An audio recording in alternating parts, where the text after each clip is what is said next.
تقریباً 1 یا 1.5 مہینے پہلے جموں سے ایک نوجوان لڑکا میرے پاس آیا، کہتا ہے جناب آپ نے بہت پہلے ایک واقعہ بیان کیا ہے جموں کے کسی کالج میں یا کہاں، تو وہ واقعہ میرے ساتھ پیش آ گیا اور میں نے وہی کیا۔ میں نے کہا کون سا؟ کہنے لگا آپ نے کبھی کہا ہے کہ دلی کے اندر ایک مسجد کے جوان امام صاحب تھے، محلے میں کوئی لیڈی تھی، اس لیڈی اس نوجوان کو اپنے گھر میں بلایا، اور اس لیڈی کا شوہر نہیں تھا، وہ کہیں گیا ہوا تھا بہت دنوں سے، تو اس لیڈی نے اس نوجوان کو برا کام کرنے کی دعوت دی۔ اس نوجوان نے اپنے آپ کو بچانے کا پورا ارادہ کیا، تو لیڈی نے کہا تم بچ نہیں سکتے، گیٹ سارے بند کر دیے ہیں اور مین گیٹ بھی بند ہے، اندر کا گیٹ بھی بند ہے، اس کے بعد کا بھی، اور تم اس بیڈ روم میں ہو، تو اسے تم بچ نہیں سکتے، تمہیں کرنا ماننا پڑے گا۔ اس نوجوان لڑکے نے کہا ٹھیک ہے، جب اسے سمجھ میں آیا کہ میں بچ نہیں سکتا تو میں پھر کوئی اور طریقہ اختیار کروں گا۔ تو اس نوجوان لڑکے نے میں نے یہ واقعہ بیان کیا تھا، اس نوجوان لڑکے نے لیڈی سے کہا کہ آپ ایسا کریں، مجھے اجازت دیں تو میں باتھ روم سے آؤں گا، تو اس نے کہا ٹھیک ہے، تو باتھ روم چلا گیا، اور باتھ روم میں جو لیٹرین کی گندگی تھی وہ ساری گندگی اپنی جسم پر ملی۔ اب وہ گندگی مل کر کے جب وہ کمرے میں آیا تو بدبو، تو اس لیڈی نے جو ہی دیکھا اس نے کہا دفع ہو جا تو یہاں سے، اور تو اتنا گندا انسان ہے اور تیرے جسم سے ایسی بدبو آ رہی ہے اور تو کیسا دفع ہو جا۔ چنانچہ دھکے دیکھ کر اس کو ہاتھ بھی نہیں لگا، نکل جایا۔ تو وہاں سے نکلا، اور نکلنے کے بعد پھر وہ دلی جمنا کے کنارے گیا، اپنے کپڑے نکالے، کپڑوں کو دھویا،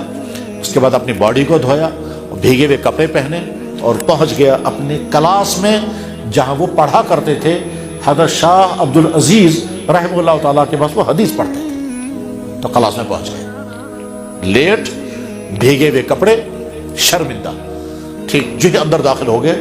تو کلاس کے سارے لوگ دیکھنے لگے، اور سب کہنے لگے آہ زبردست خوشبو، آہ زبردست خوشبو، یار ایسا عطر تو ہم نے آج تک، یہ کیا عطر ہے؟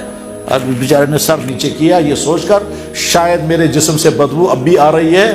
کپڑوں میں صاف نہیں کر سکا اچھی طرح سے، تو یہ اب کہہ رہے ہیں خوشبو کا بدبو۔ خیر وہ پھر کہ بھائی کیا عطر لگا کے آیا تو، یہ کپڑے بھیگے ہوئے ہیں، کتنی اچھی خوشبو آ رہی ہے، یہ کیا لگایا تو نے؟ وہ سر نیچے کیے ہوئے، جو استاد ان کے تھے حضرت شاہ عبد العزیز، انہوں نے پوچھا بیٹا کیا خوشبو لگائی اور یہ بھیگے ہوئے کپڑے کیوں ہیں؟ اب بیچارہ وہ مجبور ہو گیا، کہنے لگا حضرت خوشبو کہاں لگائی میں نے، میرے ساتھ تو یہ واقعہ ہوا، اس واقعے کی وجہ سے میں یہ کپڑے دھو کر کے آیا ہوں، مجھے لگتا ہے کہیں میں صفائی نہیں کر سکا، وہ بدبو لگی ہوئی ہوگی، وہی آپ لوگوں کو آ رہی ہوگی، تو اب میں شرمندہ ہوں۔ تو فرمایا کہ نہیں بدبو نہیں، خوشبو۔ اس کے بعد ساری زندگی اس طالب علم کے جسم سے خوشبو آتی رہی۔ یہ واقعہ میں نے بیان کیا تھا کبھی جموں میں، یہ لڑکا مجھے کہتا ہے کہ جناب میرے ساتھ جموں میں یہی ہوا کہ کچھ لڑکے ہمارے جہاں وہ رہتے ہیں ہاسٹل میں،